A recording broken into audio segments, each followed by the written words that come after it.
How's it going today? This is Nomad Mobile Maintenance and Repair. Today we're talking about 543 valves and doing timing jobs. That's not for that.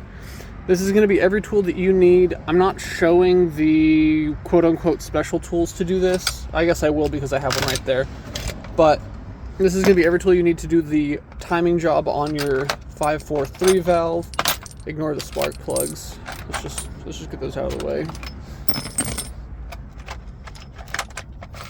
Don't mind that. Don't look at those. Don't look at those. That was part of it, but not part of it. Anyways, you're going to need a 3/8 ratchet.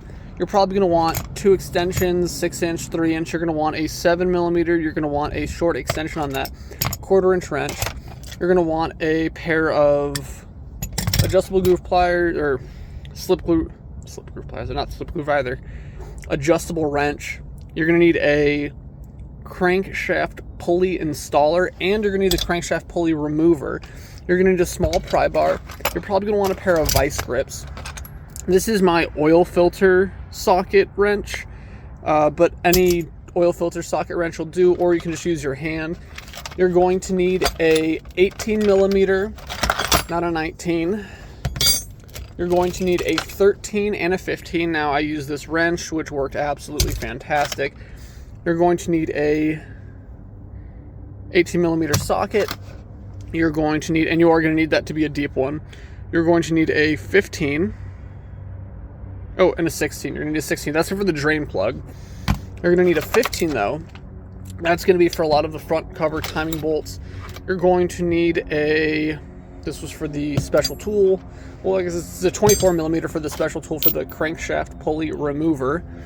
You're going to need an 18 to get the crankshaft bolt off. You're going to need a torque wrench. You're going to need an 8mm and a 10. Oh, you're not going to need the 8. Yes, you will need the 8mm. You're going to need a 10mm. You're also probably going to need a 10mm short wrench for the power steering pump to get it out of the way.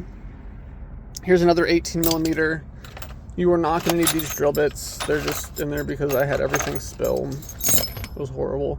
You're going to need a razor of sorts. You're going to need something to remove some of those plastic trim clips. You're going to need a pair of pliers to remove some hoses. You're going to need possibly a pick for some of the connectors as well. I use a screwdriver for the intake, so not too crazy there. You're going to need a 15mm for the torque wrench. So I made sure to step it to a 1/2-inch drive so that worked out well. I didn't need these. That's actually from something else. Don't worry about that. A 10mm deep. We used a 8mm short. That's really about it. I have some other stuff in here, but that wasn't necessarily needed. It was just, I kept grabbing tools. But that should be every tool that you need to do the timing, to replace the phasers, to replace the tensioners, guides, and oil pump. And that's why we had this 8mm flex. That's required for doing the oil pump.